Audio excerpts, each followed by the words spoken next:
Fejohet të afrona dika? Po, e vërtet.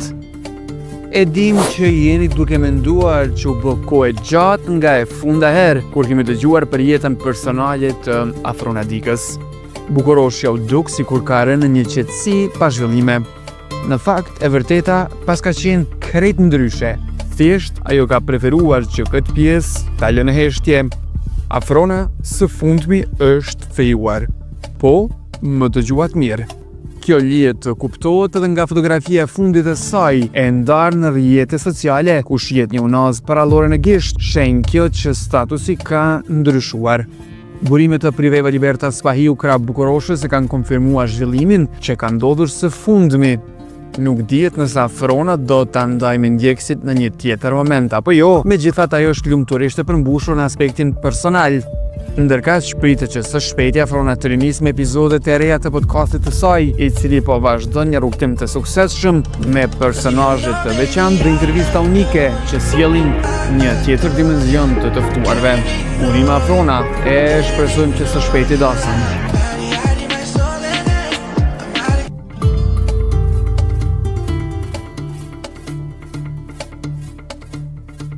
Osman Azemi vazhdon trajtimet jashtë vendit. E vërtet. Aktori Osman Azemi pas aksidentit serioz që pësoi pati një periudhë fort të gjatë për rehabilitimit. Ai për rreth 6 muaj ishte në regjim shtrati dhe trajtime mjekësore, deri në një moment kur me shumë emocionesh shkoi për herë të parë pas mbi 150 ditësh në kafenen e tij të preferuar në Këmbët e Veta.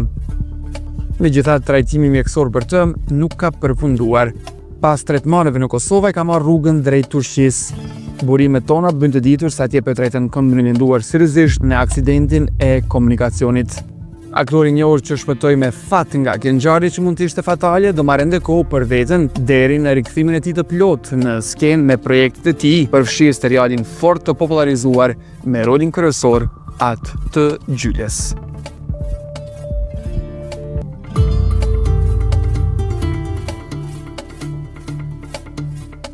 Gjuli pauz nga opinionet, e vërtet, që nga dalja prej Big Brother VIP Kosova 1, ajo nuk i është ndarë ekranit në dimensione dhe forma të ndryshme.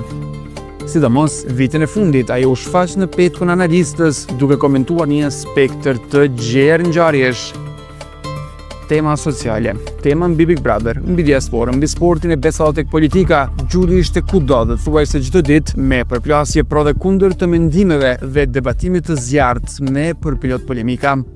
Megjithatë, për ata që duan në ekran kemi lajme të këqija, për ata që ju ka bërë boll me Gjulin, lajme të mira. Mësohet se ajo do të pauzoj pak nga ky rol, teksa për një kohë do jetë edhe jashtë Kosovës duke u shkëputur nga dajet e përditshme në media. Gjuli ka tashmë prioritet të tjera dhe daljen e ekran duket të mos jetë një prej tyre në top list.